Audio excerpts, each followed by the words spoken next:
Hello दोस्तों, English reading practice की आज की क्लास में आप सभी का स्वागत है। दोस्तों, आज की क्लास में भी आप 100 से ज़्यादा वर्ड मीनिंग सीख पाएंगे और सभी वर्ड्स की करेक्ट प्रोनाउंसिएशन भी आपको सुनने को मिलेगी। तो स्टार्ट करते हैं हम आज की क्लास। आज की हमारी क्लास में हम करने वाले हैं ट्रांसलेशन इस कहानी की, जिसका टाइटल है फ्राइटनिंग दी एलिफेंट्स। दोस्तों, मैंने इस दा को दी इसीलिए बोला है क्योंकि इसके आगे आने वाला जो वर्ड है वो क्या है, वो हमें वावल साउंड देता है। A-E-I-O-U से जो वावल साउंड्स निकलती हैं वो अगर अगला वर्ड हो तो आप ये द को क्या बोलेंगे, दी बोलेंगे। तो शुरू करते हैं आज की क्लास। फ्राइटनिंग होता है डराना, तो फ्राइटन यानी किसी को आप डराते हो तो वो फ्राइटन वर्ब है। ING लगने के बाद ये नाउन बन जाता है, तो ये हो जाता है हमारा जेरेंड यानी कि डरा देना। तो किसको डरा देना? दी एलिफेंट्स, एलिफेंट यानी कि हाथी, और एस लग गया तो एलिफेंट्स यानी कि हाथियों को डरा देना। तो first para first line, there was a herd of elephants. तो वहां था, किसके बारे में बात हो रही है? एक हर्ड यानी कि झुंड। किसका झुंड? हाथियों के झुंड के बारे में यहां पर बात हो रही है। दैट जो रोम, तो रोम का मतलब होता है घूमना, टहलना। कहां? इन द फॉरेस्ट, जंगल में, विद देयर किंग, अपने राजा के साथ। तो एक बार एक झुंड था हाथियों का जो घूमता था जंगल में अपने राजा के साथ। दे वर बिग, वे बहुत ही विशाल थे, एंड स्ट्रॉन्ग, और ताकतवर भी थे। सो इसलिए मोस्ट एनिमल, मोस्ट यानी कि ज्यादातर, एनिमल्स यानी कि जानवर, तो ज्यादातर जो जानवर थे केप्ट आउट, तो कीप आउट होता है किसी के रास्ते से हट जाना या कुछ आ रहा हो तो थोड़ा सा दूर होना। तो यहां पर सेकंड फॉर्म है क्योंकि ये पूरी कहानी किसमें है? पास्ट टेंस में, सिंपल पास्ट टेंस में ये हमारी कहानी है। तो हर वर्ब का आपको सेकंड फॉर्म यहां पर देखने को मिलेगा यानी कि पास्ट फॉर्म। तो कीप आउट का बन गया केप्ट आउट यानी कि दूर रहना या हट जाना। कैसे हट जाना? ऑफ देयर वे, उनके रास्ते से हट जाना। तो इन 3 लाइंस में हमें यह पता चला कि एक हाथियों का झुंड था जो जंगल में घूमता था अपने राजा के साथ। वे बहुत विशाल थे और ताकतवर थे, इसलिए ज्यादातर जो जानवर थे वे दूर रहते थे, हट जाते थे उनके रास्ते से। Second para, once there was no rain, एक बार वहां नहीं थी। क्या नहीं थी? रेन यानी कि बारिश या वर्षा वहां पर नहीं थी। सो इसलिए द लेक्स, जो झीलें थी, एंड रिवर्स, और जो नदियां थी, बिगेन टू यानी वे शुरू हो गई। क्या शुरू हो गई? गो ड्राई यानी सूख जाना, वो सूखनी शुरू हो गई, उनमें पानी खत्म होना शुरू हो गया। दी एलिफेंट्स, वो जो हाथी थे, वर वरिड, वो क्या थे? वरिड थे यानी कि चिंतित थे। वरी का मतलब होता है चिंता, वरिड यानी कि चिंतित। दे नीडेड, तो नीड का मतलब होता है जरूरत, तो उन्हें जरूरत थी किसकी? अ लॉट ऑफ वाटर, बहुत से पानी की उन्हें जरूरत थी, क्योंकि वो कैसे थे? बिग एंड स्ट्रॉन्ग यानी कि विशाल और ताकतवर थे। एंड और सो डिड देयर काउज, ऐसी ही जरूरत थी किनकी? देयर काउज यानी उनके बच्चों की। तो काउज यूज हो सकता है जानवरों के बच्चों के लिए, चाहे आप गाय की बात करें, भैंस की बात करें, कुत्तों की बात करें, या आप हाथी की बात करें। They went to their king, वे गए, कहां गए? देयर किंग यानी अपने राजा के पास गए। विद देयर वॉज, तो वॉज होता है संकट, तो ये जो परेशानी उनके सामने आ गई थी उसके साथ वो अपने राजा के पास गए। एंड और प्लीडेड, तो प्लीड होता है प्रार्थना करना, निवेदन करना, या किसी से याचना करना, रिक्वेस्ट करना आप इसे कह सकते हैं। विद हिम, अपने राजा से, टू फाइंड अ वे, कोई रास्ता खोजने के लिए। फाइंड होता है खोजना, तो कोई रास्ता खोजने के लिए। टू हेल्प देम, उनकी मदद के लिए।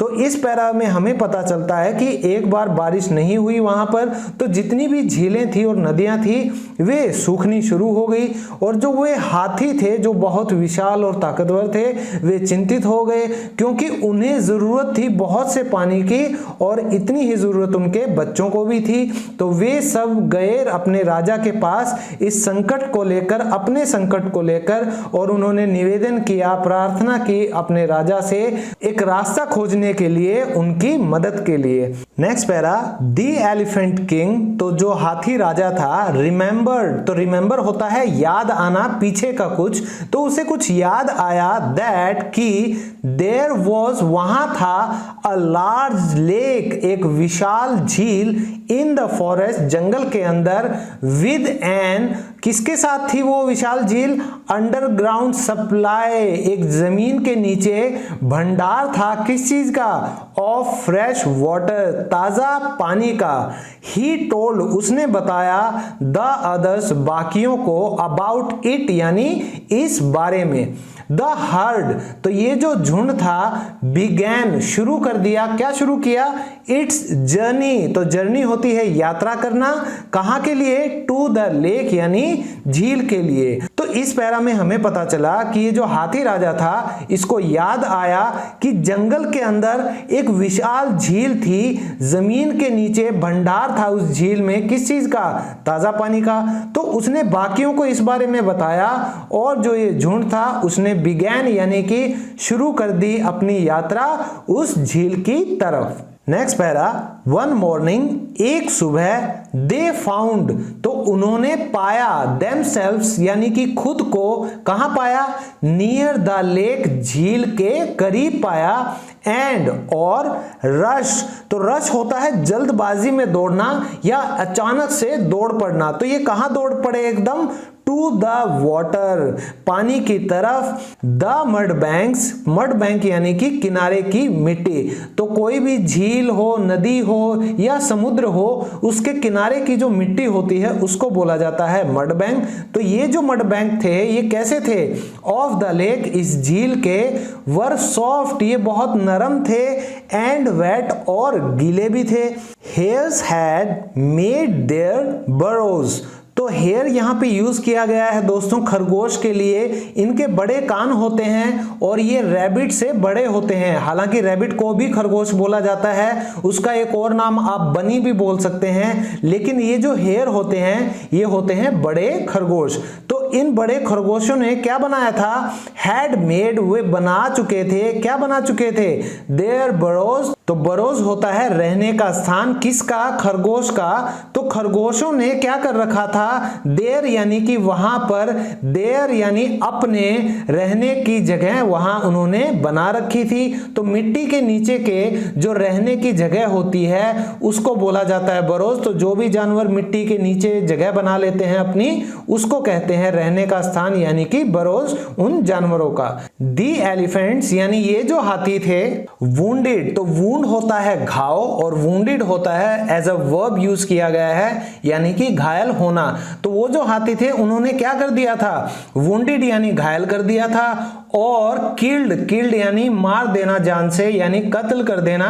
तो उन्होंने किसका कत्ल कर दिया था, मैनी ऑफ द हेयर्स यानी बहुत से खरगोशों का, एंड डिस्ट्रॉयड और नष्ट कर दिया, बर्बाद कर दिया, देयर होम्स उनके घरों को, इट वाज टेरिबल, तो ये बहुत भयानक था। Next para, the hairs felt helpless, तो ये जो खरगोश थे, फेल्ट है फील की सेकंड फॉर्म, तो FEEL, फील मतलब महसूस करना। इन्होंने कैसा महसूस किया, हेल्पलेस यानी कि असहाय या आप मजबूर इनको कह सकते हैं। तो इन्होंने अपने आप को मजबूर महसूस किया, क्यों, क्योंकि ये जो हाथियों का झुंड था इन्होंने अचानक से हमला बोल के उनके घरों को नष्ट कर दिया, और उनमें से कई घायल हो गए, कई मारे गए, और ये बहुत भयानक था। नेक्स्ट लाइन, द हेयर्स, तो ये जो खरगोश थे, मेट ये मिले, after the elephants had gone, यानी कि बाद में, कब बाद में, द एलिफेंट्स हैड गॉन यानी इन हाथियों के जाने के बाद ये खरगोश मिले। दे क्राइड अ लॉट, वे बहुत ज्यादा रोए। देन फिर दे स्टार्टेड, उन्होंने शुरू किया, डिस्कसिंग यानी बातचीत करना, व्हाट दे शुड डू, क्या उन्हें करना चाहिए, क्या करने के लिए, टू प्रोटेक्ट यानी रक्षा करनी है, उसके लिए उन्हें क्या करना चाहिए, themselves यानी खुद की रक्षा उन्हें कैसे करनी है, किससे, from such an attack in future, from यानी से, सच यानी ऐसे, तो ऐसे एन अटैक यानी ऐसा हमला, अटैक का मतलब होता है हमला, इन फ्यूचर यानी भविष्य में, they are simply too huge, तो वे सच में बहुत विशालकाय हैं, एंड टू मैनी और बहुत सारे हैं। तो इन्वर्टेड कोमास यहां पर लग गया है, तो आपको समझ जाना चाहिए कि यहां पर कोई स्टेटमेंट दे रहा है यानी कि कोई बोल रहा है, बट वी मस्ट, लेकिन हमें अवश्य ही, फाइंड अ वे, एक रास्ता ढूंढना होगा, एक तरीका निकालना होगा, मसंट वी, ये क्वेश्चन टैग है तो इसका मतलब निकलता है क्या हमें ऐसा नहीं करना चाहिए, तो एक सवाल भी बन जाता है कि आप इसका जवाब हां में ही चाहते हैं, तो मस्ट नॉट आप इसको बोल सकते हैं या आप इसको मसंट भी कह सकते हैं। वन लिटिल फेलो, एक छोटा सा फेलो यानी कि उनका साथी, पाइप्ड अप यानी एक पाइप की तरह ऊपर आकर कुछ कहता है, इन्वर्टेड कोमास में आ गया क्योंकि can't we frighten them off, क्या हम नहीं कर सकते, क्या नहीं कर सकते, फ्राइटन यानी कि डराना, देम ऑफ यानी कि भगाना, तो फ्राइटन देम ऑफ का मतलब क्या हम उन्हें डराकर भगा नहीं सकते। तो इस पैरा से हमें पता चलता है कि वो जो खरगोश थे वो मजबूर महसूस करने लगे और वे मिले हाथियों के जाने के बाद, बहुत वो रोए, लेकिन फिर उन्होंने शुरू किया बातचीत करना कि उन्हें खुद की रक्षा करने के लिए क्या करना चाहिए ऐसे हमले से भविष्य में, कि भाई भविष्य में जब कोई ऐसा हमला हो तो हमें क्या करना चाहिए, क्योंकि वो सच में क्या है, बहुत विशाल हैं और बहुत सारे हैं, कौन, वो हाथी। तो ये बातचीत कर रहे थे कि भाई हमें रास्ता अवश्य ही निकालना पड़ेगा, और उनमें से एक छोटे साथी ने ऊपर आकर कहा, अपनी गर्दन निकालकर बोला होगा कि क्या हम उन्हें डराकर नहीं भगा सकते। तो नेक्स्ट पैरा, यस, हाँ, that is not a bad idea, bad idea यानी कि बुरा विचार या बुरा उपाय, कि ये एक बुरा विचार नहीं है। तो लेट होता है अलाउ करना, मी यानी मुझे, थिंक यानी कि सोचना, कि भाई मुझे सोचने दो, ये किसने कहा, सेड एन ओल्ड हेयर, ये एक बूढ़े खरगोश ने कहा।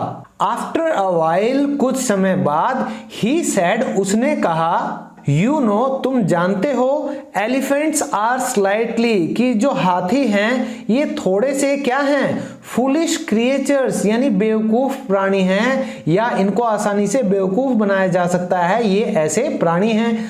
दो, हालांकि, दे आर सो बिग, हालांकि वे बहुत विशाल हैं, बड़े हैं, एंड सो स्ट्रॉन्ग और बहुत ताकतवर भी हैं, दे विल, वे करेंगे, क्या करेंगे, बिलीव यानी विश्वास करेंगे, एनीथिंग, कुछ भी, यू टेल देम, जो तुम उन्हें बोलोगे, तो दे विल बिलीव, वे विश्वास करेंगे जो भी तुम उन्हें बता दोगे या बोल दोगे। Shall we trick them, trick का मतलब होता है कि उन्हें छलना या बेवकूफ बनाना या धोखा देना, तो क्या हम उन्हें धोखा देंगे। द हेयर्स अग्रीड, ये सभी खरगोशों ने क्या किया, अग्री किया, यानी इस पर सभी सहमत हुए।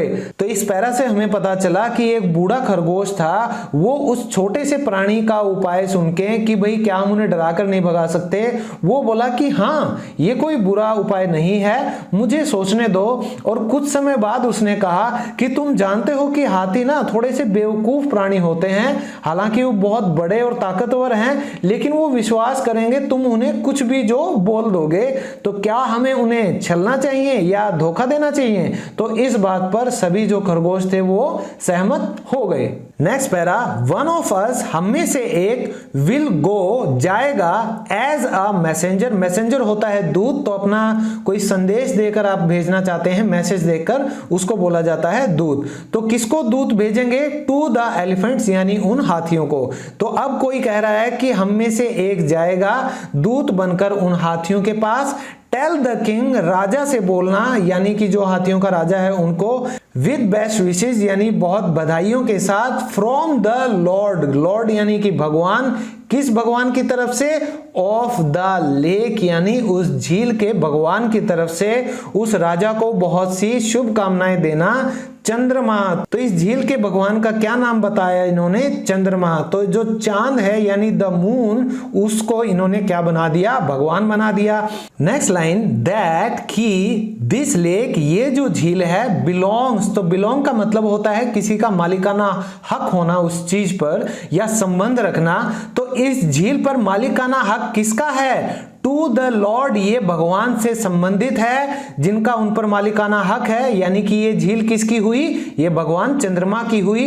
हु कम्स टू इट, जो यहां पर आते हैं, क्या करने के लिए आते हैं? टू सी, देखने के लिए, दैट की His subjects, उनको मानने वाले यानी उनके अनुयायी, द हेयर्स, ये जो खरगोश हैं, आर सेफ, सेफ यानी कि सुरक्षित हैं, एंड वेल, और यानी सकुशल हैं। चंद्रमा हैज ऑर्डर्ड, तो भगवान चंद्रमा ने ये आदेश दिया है, दैट की द एलिफेंट्स, ये जो हाथी हैं, शुड नॉट कम, ये नहीं आने चाहिए, देयर अगेन, यहां पर दोबारा, if they want to live, अगर ये जिंदा रहना चाहते हैं। तो इस पैरा में हमें पता चला कि उनकी बात हुई है कि भाई उनमें से एक दूत बनकर हाथियों के पास जाएगा और उनके राजा को बहुत सी शुभकामनाएं देगा भगवान की तरफ से, जो कि झील के भगवान हैं, जिनका नाम क्या है? चंद्रमा, यानी कि द मून की तरफ से, कि भाई ये जो झील है चंद्रमा भगवान की है, वो यहाँ पर आते हैं ये देखने के लिए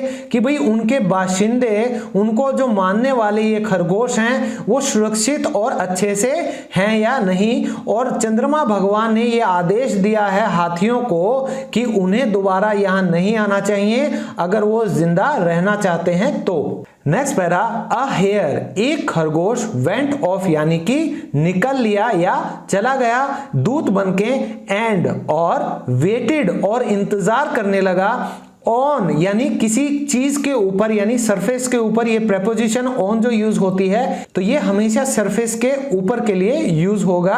अ हिलॉक, तो हिलॉक का मतलब होता है ऊपर यानी कि चोटी। किसकी चोटी? चट्टान के ऊपर किसका इंतजार करने लगा?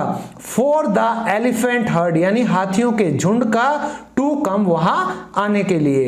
एज इवनिंग केम, जैसे ही शाम हुई, ही सो उसने देखा, द हर्ड कमिंग, उस झुंड को, कमिंग यानी कि आते हुए, द हेयर, वो जो खरगोश था, कॉल्ड आउट, उसने आवाज दी, किसको? टू द किंग यानी राजा को। किसका राजा? हाथियों का राजा। तो next page, first line, sir, श्रीमान, डू नॉट गो, मत जाओ, टू द लेक, झील की तरफ, अगेन, दोबारा, योर लाइव्स, आपकी जो जिंदगी है, आर इन डेंजर, आपकी जिंदगी किसमें है? खतरे में है। डेंजर यानी कि खतरा। The Lord of the lake, जो भगवान है इस झील के, चंद्रमा, हैज सेंट मी, उन्होंने भेजा है मुझे, क्या करने के लिए? टू कन्वे यानी कि पहुंचाने के लिए। तो जब भी कोई मैसेज या कोई सामान पास करना होता है एक जगह से दूसरी जगह, उसको बोलते हैं हम कन्वे करना यानी कि पहुंचाना। क्या पहुंचाना? हिज ऑर्डर, उनका आदेश, टू यू यानी आप तक। तो इस पैरा में क्या हुआ? एक खरगोश निकल लेता है मैसेंजर यानी दूत बनकर और एक चट्टान के ऊपर इंतजार करता है हाथियों के झुंड का आने का, और जैसे ही शाम होती है वो देखता है कि हाथियों का झुंड आ रहा है और वो आवाज देता है हाथियों के राजा को और कहता है कि श्रीमान, झील के पास दोबारा मत जाइए, आपकी जिंदगी खतरे में है। चंद्रमा जो कि भगवान है इस झील के, उन्होंने मुझे आप तक ही उनका आदेश पहुंचाने के लिए भेजा है। नेक्स्ट पैरा, दी एलिफेंट, वो जो हाथियों का राजा था, वॉज इम्प्रेस्ड, वह प्रभावित हो गया था, बाय द वर्ड्स यानी उसके शब्दों से, एंड विश्ड, और उसने इच्छा की। तो विश शुभकामनाएं देना भी होता है, लेकिन विश अगर एक वर्ब की तरह यूज किया जाए तो इसका मतलब होता है इच्छा होना। तो उस हाथी राजा ने इच्छा की टू मीट, मिलने की, दिस ग्रेट लॉर्ड, इस महान भगवान से। सो इसलिए ही आस्क्ड, उसने कहा, द हेयर, उस खरगोश को जो कि दूत बनकर आया था, उनका मैसेज दे रहा था भगवान का, टू लीड हिम यानी उसको रास्ता दिखाए या उसको नेतृत्व करे रास्ता दिखाते हुए, कहां के लिए? टू द लेक यानी झील के लिए। दोस्तों लीड का मतलब होता है आगे आगे चलना या नेतृत्व करना भी आप इसको कह सकते हैं, या रास्ता दिखाना भी। तो जो आगे चलेगा वही रास्ता दिखाएगा। तो इन 3 लाइन से हमें पता चलता है कि वो जो हाथी राजा था वो बहुत प्रभावित हो गया था उस दूत के शब्दों से, और उसने इच्छा की उस भगवान से मिलने की। इसलिए उसने उस खरगोश को कहा कि भाई मुझे रास्ता दिखाओ, मुझे लेकर चलो उस झील की तरफ। Next para, night fail. तो नाइट फेल का मतलब नाइट गिरना नहीं होता, इसका मतलब होता है कि रात होना। तो रात हुई एज द हेयर, जैसे वो जो खरगोश था लेट द एलिफेंट किंग, उस हाथी राजा को लेकर आया टू द लेक। तो जैसे ही वो खरगोश हाथी राजा को उस झील तक लेकर आया, रात हो गई थी। The moon was reflected. तो रिफ्लेक्ट होना होता है परछाई दिखाई देना या अपना प्रतिबिंब देखना। तो जो चांद था उसका प्रतिबिंब आ गया था कहां? इन द स्टिल वाटर्स, यानी स्टिल वाटर होता है खड़े पानी में, शांत पानी में। किसके पानी और किसका पानी था वो शांत? ऑफ द लेक, उस झील का। देयर, वहां। दैट इज द लॉर्ड, वे रहे भगवान। ही इज साइलेंटली मेडिटेटिंग, वे शांति से ध्यान लगा रहे हैं। डोंट डिस्टर्ब हिम, उन्हें तंग मत करो या उन्हें परेशान मत करो। तो जैसे ही ये खरगोश हाथी राजा को उस झील तक लेकर आया, रात हो गई थी, और जो चांद का रिफ्लेक्शन था या प्रतिबिंब था, परछाई थी, वो कहां आ रही थी? उस शांत पानी में दिखाई दे रही थी, जो कि उस झील का पानी था। तो ये खरगोश कहता है कि वहां देखिए वे रहे भगवान, वे शांति से ध्यान लगाए बैठे हैं और उन्हें तंग मत कीजिए। So last 2 lines, the elephant, ये जो हाथियों का राजा था, बिलीविंग, तो बिलीव होता है विश्वास करना, उसने विश्वास करते हुए द हेयर, उस खरगोश का बोर्ड, तो बो होता है सिर झुकाना, अभिवादन करना, नमस्कार करना। तो वो झुक के उसने अभिवादन किया किसको? टू चंद्रमा, चंदा भगवान को। एंड लेफ्ट, और वह चल पड़ा विद हिज हर्ड, अपने झुंड के साथ। लिविंग यानी कि छोड़ते हुए, द हेयर्स, उन खरगोशों को, इन पीस यानी कि शांति में। तो दोस्तों इस इंटरेस्टिंग स्टोरी से हमें यह मोरल मिलता है कि कभी भी किसी को छोटा नहीं समझना चाहिए। इन छोटे खरगोशों ने कैसे बड़े हाथियों को सिर्फ अपनी अक्ल का इस्तेमाल करके अपने घरों से दूर कर दिया। तो अक्ल बड़ी या भैंस, ये हिंदी में मुहावरा है, इसकी इंग्लिश बनती है ब्रेन ओवर ब्रोन। तो मैं ये उम्मीद करता हूं कि आप लोग भी अपनी अक्ल का इस्तेमाल करेंगे। इस वीडियो को लाइक करें, शेयर करें और सब्सक्राइब जरूर करें अगर आप इस चैनल पर फर्स्ट टाइम आए हैं तो। और इन वीडियोस के साथ अपनी इंग्लिश को इंप्रूव करते रहिए। मैं मिलता हूं आप सभी से नेक्स्ट वीडियो में एक और इंटरेस्टिंग टॉपिक के साथ। तब तक के लिए bye bye, take care and keep learning.